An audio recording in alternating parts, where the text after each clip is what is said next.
Chapter 1. Kate McCready lay on her back in the meadow. Above her, framed by wildflowers, was the bright blue sky of Neverland. Now and then a fairy flew past, carrying an armful of bluebells or a fat chestnut. But the fairies never looked down or seemed to notice the tall, red-headed girl hiding in the grass. Kate held perfectly still, even when a grasshopper jumped onto her arm. She stared up patiently at the blue sky, waiting. Nearby, the grass rustled. Someone was coming. Where did Kate go? Kate recognized the voice of her best friend, Mia Vasquez.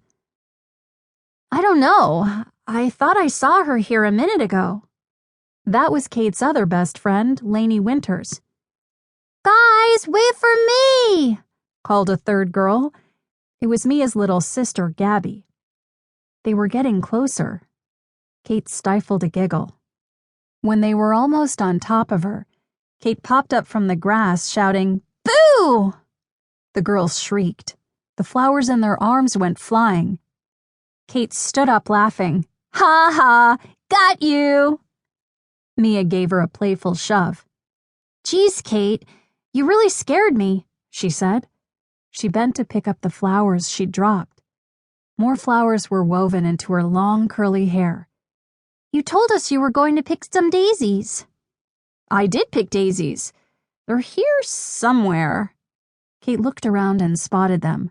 The daisies were on the ground beneath her, squished. Kate shrugged. "Oh well, I guess that means no more daisy chains for me."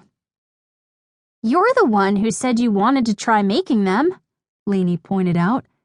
The friends had spent the morning weaving flowers with the garden talent fairies in Pixie Hollow.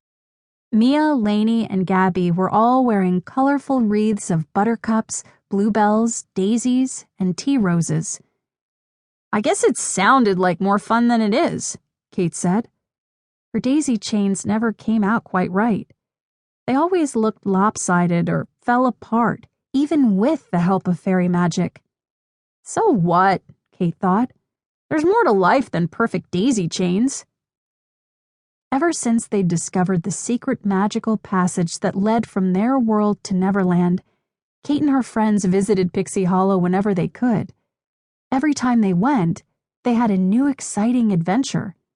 And if it was a quiet day like today, well, Kate didn't mind making her own excitement. "Listen, I was thinking we should go to the mill and ask Terrence for a pinch of fairy dust. Then maybe we could go flying." Kate looked at her friends hopefully.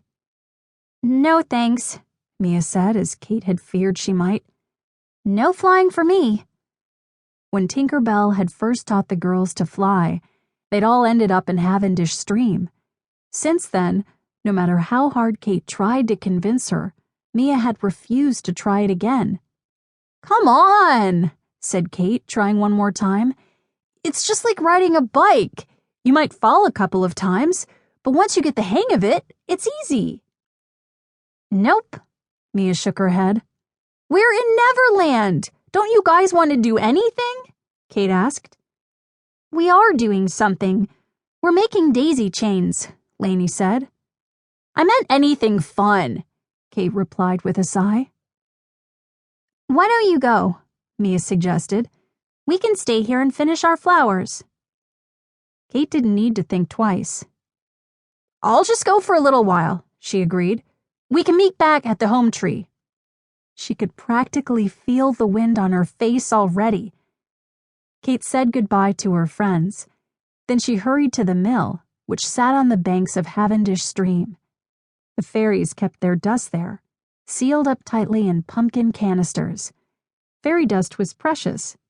It allowed the fairies to fly and do their magic. "Going flying?" asked Terrence, the dust talent sparrow man, when he saw Kate.